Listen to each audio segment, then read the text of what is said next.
The ideas, procedures, and suggestions contained within this podcast are not intended as a substitute for consulting with a medical professional. All matters regarding your health and fitness require medical consultation and supervision. Welcome to the Warrior Wellness Podcast, a podcast for military members, veterans, and first responders focusing on fitness, health, nutrition, and biohacking. Our mission with this podcast is to introduce America's heroes to lifestyle habits and hacks that will help them live healthier, happier lives, and in turn, be fit enough to continue their support of their communities and country. Well, thank you, John, for being on the Warrior Wellness Podcast. And I actually downloaded your book about a week ago, and I think I'm on chapter 3 now, and it's very good. I can't wait to read, continue reading. So John's book is called Get the Terp Up Here, War as an Interpreter to the U.S. Forces in Afghanistan. And I'm so excited to talk to you because I think, so I am a woman of a certain age. 9/11 happened. I was in the military.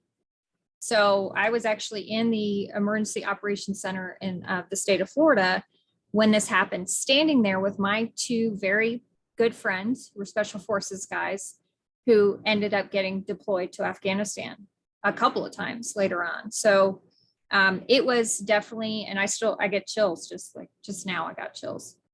It was definitely a day that you cannot forget. Nowadays, there's so many young people who don't even remember that day. And, the war on terror went on for so long. I think it's important for us to keep revisiting this because there are certain lessons that we need to keep up in the first and foremost in our mind. And I can't wait to talk to you about some of those lessons. So thank you so much for being on this podcast. Well, thank you so much for having me. It's such a great honor to be here with you. Well, and first of all, thank you so much, from the bottom of my heart for your service to the U.S. forces. And, I'm sure you also supported other foreign services, but I think, the interpreters are definitely the unsung heroes of the war on terror. You guys don't get enough credit, and there are so many things that could not have happened without your assistance. So first of all, just thank you, for serving, not only, U.S., but also against terror. I'm sure we'll talk about that in a little bit. But first, you were born and raised in Afghanistan, correct? Yes, that is correct. Okay. I was born and raised in Afghanistan under the Taliban regime. As I mentioned, September 11, when it happened, the horrific attack. I was a very young kid. Yeah. So I was born and raised in eastern Afghanistan in a very small village deep in the Hindu-Kush Mountains under the Taliban brutal regime. So can you describe to us what it was like to kind of, those of us, we can't even imagine, living under that kind of oppression, because we take our freedoms for granted here in the US, unfortunately. Can you kind of describe what it was like growing up under the Taliban regime? Growing and living under the Taliban regime, overall, it was a pretty hectic. It was a pretty traumatic and a brutalizing journey for me and for my family and for the rest of the citizens in the country. It was a daily struggle for all of us. For me, growing up under the Taliban regime, and it was pretty dangerous. It was pretty hectic. It was pretty traumatizing watching my parents, watching my father going to prison at least once or twice a week for no reason. The journey was full of fear and intimidation. The public torturing, public executions were daily practices, and that was pretty scary, and that was pretty traumatic for all of us. We struggle with everything under the Taliban regime. As a young kid growing up deep in a small village in the Hindu Kush Mountains, was pretty isolated from the rest of the world. And uh, solid in Afghanistan. It was a tiny village and it was pretty isolated. We weren't able to visit other places around. We couldn't afford. We struggled with everything. We struggled with food. Uh, if you had if you had food for breakfast, we don't have food for lunch. If you had it for lunch, we don't have it for dinner. So that was our daily life under the Taliban regime. We were isolated. Women were shrunk, and girls and women were shrunk to four walls in the houses. They weren't allowed to go outside without guardians. They weren't allowed to go to school.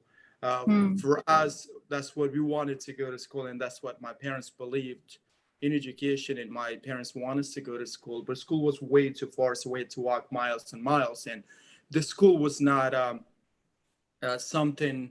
It wasn't a building that you can go to. It was an open area. The collapsed building was the building was pretty much demolished, and there was not a lot of teachers where we could learn about things. So growing up under the Taliban regime and then going to school back and forth between madrasa, religious school, it was a struggle. So it was overall, it was full of fear. It was full of intimidation, and it was pretty traumatic. Yeah. Oh gosh. I mean, yeah, horrible. And none of us could even imagine, what your daily life was growing up. So fast forward, how the heck did you become an interpreter? What inspired you to do that? That's just a very different, choice of careers. So everything started after 9/11, after 2001. Like I mentioned before, our village was a very tiny village deep in the Hindu Kush Mountain. It was pretty isolated from the rest of the world. And it was mostly dominated by religious extremists, where we weren't allowed to talk about certain things. We weren't allowed to talk about English. English was a devil language. We couldn't talk about it. So when the U.S. military intervened and came to Afghanistan to topple the brutal regime of the Taliban and dismantle Al-Qaeda and other terrorists who carried out the horrific attack 9/11 and killed thousands of innocent people, I was still a little kid. I was still a young kid. I was going to school. And then watching American soldiers come into school with supplies. As I mentioned before, I went to school where we had nothing. We don't have a notebook. We don't have pen, pencils. We don't have other school supplies. So watching American soldiers come into school and wanted to help us, wanted to support us. It was time that we weren't allowed to talk to them because there were tons of stuff going on. And our teachers were telling us, some of the teachers were telling us we shouldn't be talking to Americans because they're non-Muslims and all of that. But my parents, my father who went to school, who believed in education, and who knew what was going on. And that's what everything started. So I was young, and where I grew up, we started to find somebody. I couldn't speak English, but watching American soldiers come into our school, I really wanted to help, I really wanted to talk to them, but I couldn't speak the language, and all that I could was to use my body language with them, and that was scary too, because we're told don't talk to Americans because they're non-Muslims, and Americans would have come for an hour or two or three, and they would have go back to their military base. And then the whole area was turning into the bad guys. It was the Taliban region. It was the Taliban area after the Americans left at the end of the day. So we were very scared. But somehow we were able to find somebody who was a farmer. He could speak a little bit English, and it was a line. He wasn't agreed at the beginning, but later on, he agreed that, I could take some English classes with him. He was a farmer. We couldn't afford to pay our tuitions. I couldn't afford, my family couldn't afford, nobody could. So I was working with him at the end of the day at his farm, taking care of his goats and cows and his cow animals, and then, helping with his farms because his kids were too young, and he would have taught me one or two words or three or four words. It was an official class like you go to school here, unlike here, or unlike taking other schools.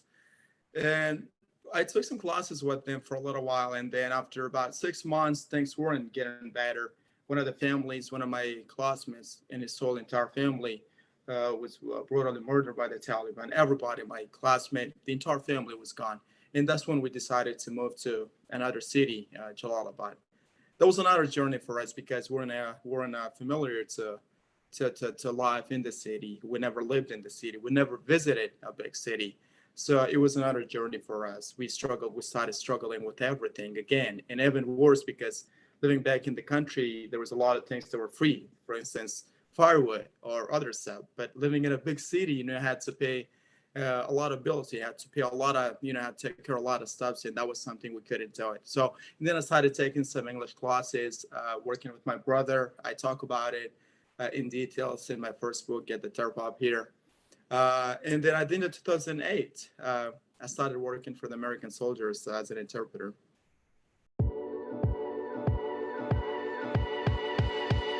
Introducing the new Fireteam Whiskey Fitness and Nutrition app. Everything you need to get fit and lose weight right at your fingertips. Choose from hundreds of fitness videos and fitness plans. Search for workouts by fitness level, equipment available, or body part focus. Choose from several nutrition plans and customize your macros. Your entire fitness, nutrition, and wellness plan all scheduled on your calendar. Text a trainer anytime for tips, tricks, and motivation. Achieve your fitness and health goals with the Fireteam Whiskey app. Go to www.fireteamwhiskey.com to get 2 weeks of results for free.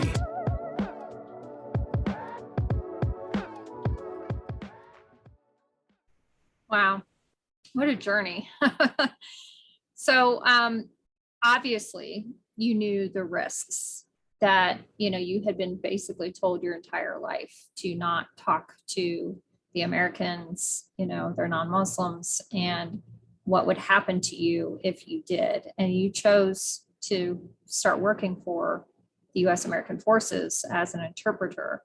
So even knowing the risks, why did you decide to, not do the safe thing and not do something like that and take a huge risk and start working for the U.S.? Oh, that's a good question. So when I started working for the American soldiers, I was very young. I was only 15. But the mission that American soldiers brought with them, the message of peace and prosperity and reconstructions of our country, which had been in war for 40 plus years, and it was completely demolished. There was a lot needed to be done. So American soldiers came to Afghanistan with a clear message to reconstruct, to help us rebuild our country. And that was the clear message that was endorsed by so many, including my family. But when I started working for the American soldiers, my parents, they never opposed me to work for the Americans. They supported me, but I was too young. And they wanted me to become either a medical doctor, because my mom and my dad both were sick for a while, and they have been sick, or either an engineer. So that was like my dream, and that's what I wanted to chase. But somehow at the end of 2008, when I became an interpreter for the American soldiers, I didn't tell my parents that I was going to work for the American soldiers. I left the house for school. That's what my parents thought. They said, "Oh, I'm going to school. I'll be back home in the afternoon," but didn't know that I was going to work for the American soldiers. But my two siblings, my older siblings, one of them already working for the American soldiers as a truck driver, supplying American troops in a very risky and dangerous places in Eastern Afghanistan. So I started working for the American soldiers, and I wanted to support them. Because they were in our country to support us, and that was the least thing that I could do to support them back. Watching American soldiers come into our school, that was always with me with school supplies. They shouldn't have done that, but they came to help us, and they were in our country helping us and rebuilding our country. And the same school where I was going to school back in the 90s under the Taliban regime, which was completely demolished, that was reconstructed and rebuilt by American soldiers, a team called Provincial Reconstruction Team, American soldiers. So why not? That was the least I could do, and I was so happy. I was proud of it, to support my brothers and sisters in arms, because they were there to help us. And interpretation was the least thing, was the little thing that I could do in return to help them. Yeah, great. So unfortunately, I mean, the sad part of the story is that you did suffer and your family did suffer consequences because of you and your brother's choices of helping the Americans. So can you briefly just touch upon what consequences you suffered? Yes, it was pretty risky, to be honest. I was young. I didn't think at the beginning, what was the risk. I never thought about it. I never expected. But right after I started working, I ended up going to Combat Outpost Monty. It was a small military base in the Hindu Kush Mountains, and as the name says, it was a combat outpost. It was a battle zone. It was a war zone.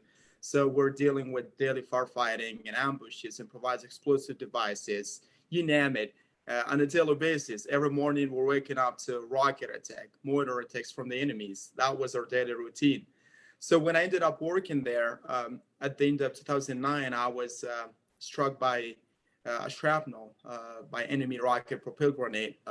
Sadly, I lost one of my brothers in arms, and I survived. I was gone for a 3 days mission, which turned into a whole month mission, and I had no contact. I had no communication. I had no phone conversation with my family. So they thought that I was dead. Like, everybody thought that I was dead. The funeral ceremony and everything was held without my presence because they thought I was gone. And I was shot. That was just the beginning. And in 2011, one of my oldest brothers, my oldest brother, was hit by the Taliban improvised explosive devices, and he still lives with more than 20 shrapnels in his body. Suffered from bad PTSD. He still suffered from the trauma. And just after a little while, I lost other family members who were brutally killed. I lost my brother-in-law and his son, who was only 7. They were brutally murdered by the Taliban, and I was still working. But it didn't stop right there. And in 2016, that was when I got my visa approved, my paperwork approved, and I was about to leave the country. One of my sisters got shot multiple times. And we thought she was gone. We thought she's dead. She wouldn't make it. She was in coma for a while at the hospital. So we suffered a lot. It was full of risk. It was full of danger. But I proud every moment and every second of my job working with my brothers and sisters and supporting them during the war against terror. Yeah. And it's so wonderful that, you were rewarded, for your service. I don't know how, I don't think one equals the other by any means. It's not exactly payment for what what you did, which was, priceless basically. But, you were able to, come to the US. Are you officially a citizen yet, or? Yes, I became a U.S. citizen back in May. Oh, wonderful. And a couple of weeks ago, I got my passport. I got my Oh, card. yes, I saw your, I think you put it on social media. You were so happy. Yeah. I was so excited. So I am officially a U.S. citizen. And, that's so exciting. Congratulations. Yeah, so happy to be. And it was just a dream. Like, it started and it's still going. It's a dream. I can't believe it. Like, people, like, I've been thinking about this nonstop. Like, is this really who I am? Like, where I started and where I am right now? But none of those things, were possible, or have been possible without the support, the generosity of my fellow Americans. I'm so happy to be part of this great nation. Wonderful. And so, what inspired you to write a book about your experiences? Well, that's a wonderful question. A lot of people ask me when they think about my background and when I talk about my English. Taking English classes with somebody who was a farmer, he had no formal education, and then, like, how did you learn English? You talk about it a little bit now. Like, I don't call myself an author, but I'm still learning. I'm a lifelong learner. So what motivated me was that I always, I believed in I could do it, and I believed I could write, but my English still, like, at the beginning, my English wasn't strong enough to write. I could have talked, I could have speak, much better English because, I basically grew up with American soldiers. Mm-hmm. I was very young, started working with them. So But writing was, it was a different portion of the language, an important portion, and it was good, but it wasn't strong enough to write a book.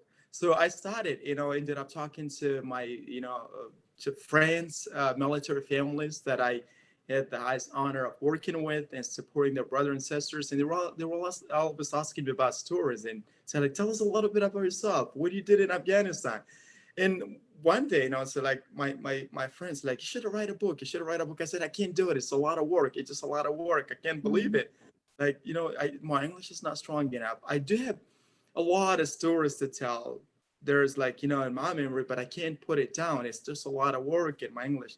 So somehow I reached out to one of my friends, Ben West, a great guy. He's a former Secretary of Assistant Secretary of Defense, and he's a New York Times best-selling author, Ben West. I helped him a little bit back in 2009. He was visiting our unit when Dakota Meyer, the Medal of Honor, was there too. So I helped him a little bit, and then I got his contact information when I made it to the set. So I reached out to him and I said, like, sir, I wanted to write a book. He said, like, I believe in you, but it's a lot of work. But if you wanted to, it's your dream, and you can make it happen. And I'm always here to help you. So I finished my first story, sent it to him, and he looked at it and said, like, yes, you can do it. And then said, like, I'm going to recommend you some books. You got to read it. I started reading some books, and then, just back and forth conversation with him. But none of those things, I'm telling you, like, my first editors, my first proofreaders were my brothers and sisters in arms. Like, those were the first people that I sent my stories to. They would look at it and say, like, yes.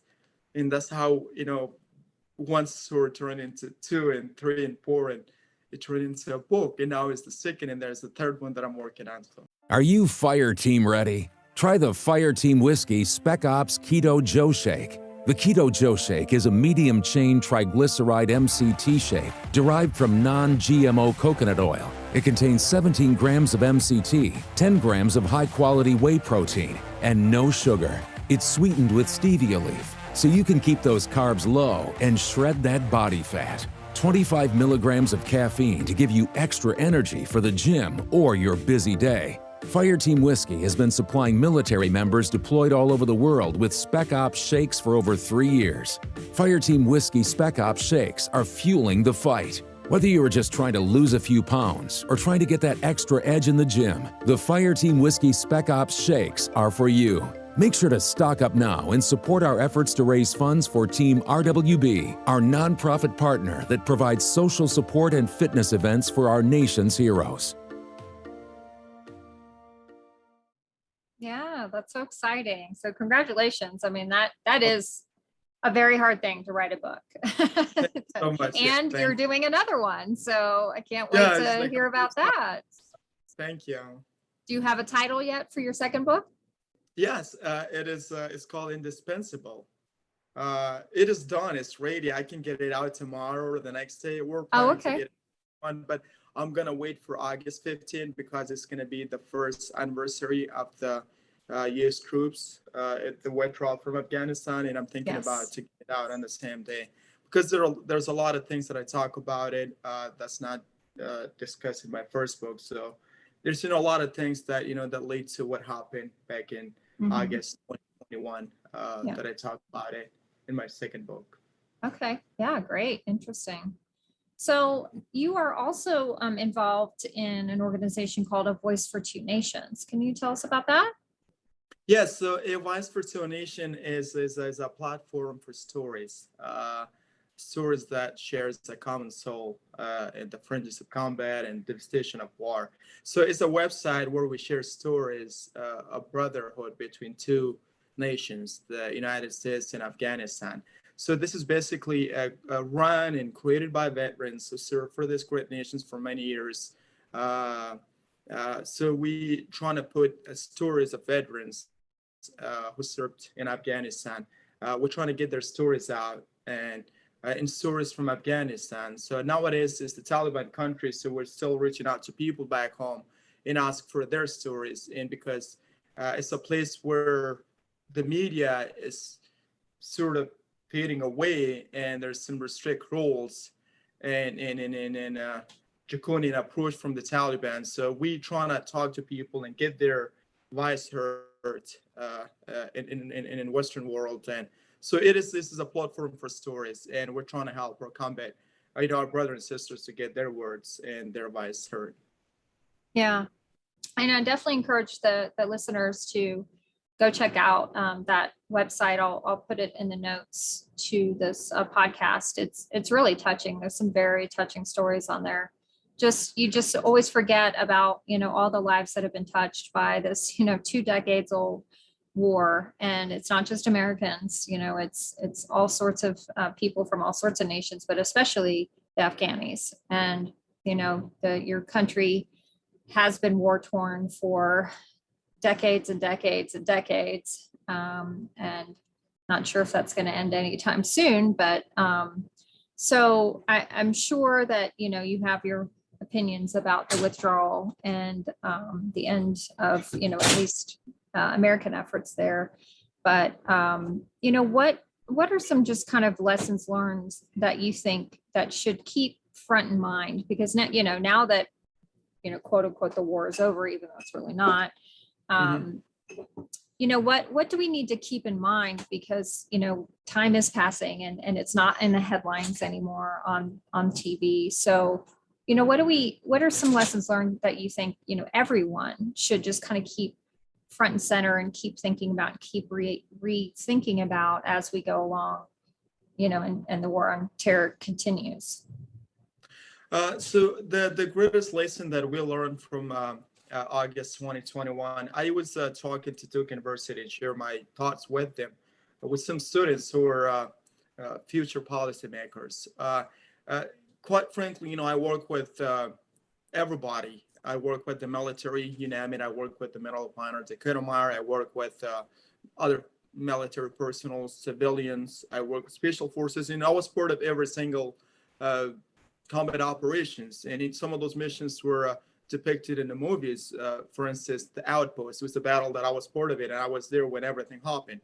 So the greatest lesson that could be learned from, first of all, like this could have been done much differently, to be honest, like this whole process of withdrawal. And the greatest lesson that we could learn from this, from the Afghan war and the way it handled the very last minute, that the policymakers, the people who are making policies, needs and must work with military, the chain of commands, military personnel, veterans who had tons of experiences in the combat, who had tons of experiences in war. And there could be the one who can make policies, not the one who can, I do respect them, but not the one you just go to school and then you're making policies for people where you have no clue what is really happening on the ground. So, the greatest lesson that could be learned that everything needs to be worked out with military, people who are on the ground, that they can tell and give them the clear message, the clear picture of what is really happening. So, and I believe if it was, if people were listening to the military generals who were involved in this war, this could have been handled differently.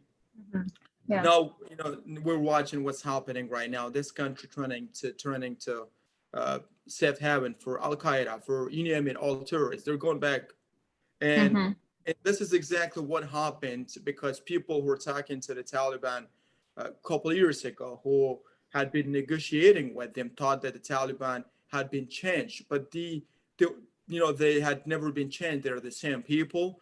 They kind of manipulate and brainwash people who are part of this whole negotiation, and they manipulate them badly because it is the same thing right now because all tourists are going back to Afghanistan, and it's going to be a safe haven for all of them. Because the reason I'm saying is that they have the same mindset, they have the same ideology, and this cannot be changed.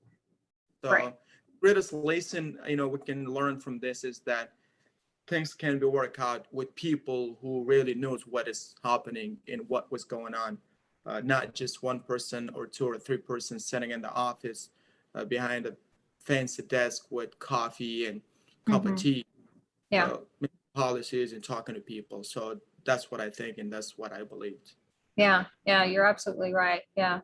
there's so many, like I mean, the wealth of knowledge you have with your experience and what you observed and what you grew up with, and, just giving a voice to those people who had feet on the ground and experienced it. It's so much more valuable than just, these policymakers who've never even been to Afghanistan and they've never served in a war, and know nothing about it. And they're making these, decisions up there, and it's so separated. And and it just, the voices, many voices need to be heard. So, and especially, those who are still there, who helped, support the war on terror and who have been left behind. And that's definitely important to keep in mind. Yeah, I mean, like right now, I work with the U.S. military for many years, for over 7 years. And I can tell, I basically grew up with them. I can tell how strong it is. I mean, a lot of people don't understand, but, they have to understand that U.S. military is one of the best military in the world. Whether you talk about their weaponry, whether you talk about the technology that they have in everything. But now a tiny terrorist group saying that they defeated the American soldiers is just impossible. I can't even think about that. And it's hurting. I mean, it hurts so many veterans. And I heard it was like 700,000 something veterans who served in Afghanistan. And it's not, it's unbelievable, because a tiny, like a small, we'll say like a company of these soldiers if they could have stayed in Afghanistan, I could tell like the Taliban would never, ever come back to power. They would never, ever even dream of coming back to power. Right. Yeah. So the way they just give them like, hey, you guys. So. Yeah. Well, John, thank you so much for being on the Warrior Wellness Podcast. I'm excited to finish your book, and I encourage everybody listening to go get that off of Amazon. It is called Get the Terp Up Here: War as an Interpreter to the U.S. Forces in Afghanistan. And look out for his new book. So that one is called Indispensable. Is that what you said? Indispensable, yes. Wonderful. Yes. So I can't wait to read that one. Oh, thank you so much. Thank you so much. Thank you so much for having me again. It's just such an honor to be here with David, share a little bit of my story with your audience.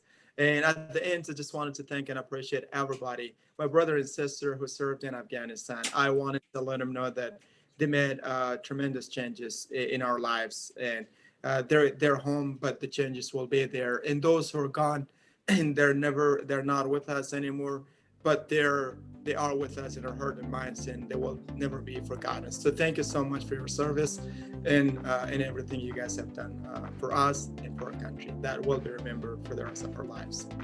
Thank you, John. Hey guys, thanks so much again for joining us on another episode of the Warrior Wellness Podcast. Please make sure to subscribe, follow, like, all that good stuff on your favorite podcast platform and on our YouTube channel. Go ahead and leave us a review while you're there.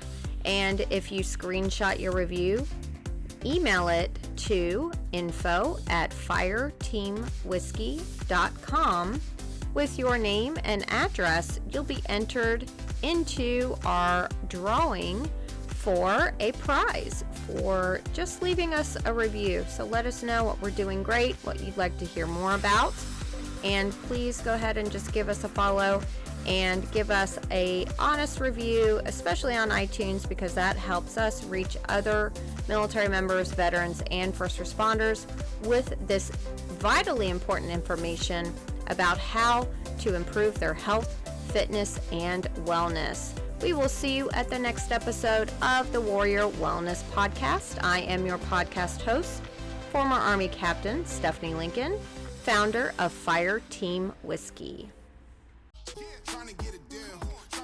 When you look good, you feel good. Guys, it's about time you threw away those stained t-shirts and those baggy, saggy shorts and upgrade your gym swagger. Zaya Active is the official workout wear of Fire Team Whiskey. Go to bit.ly/ZayaFTW and check out all the styles for women, men, and kids.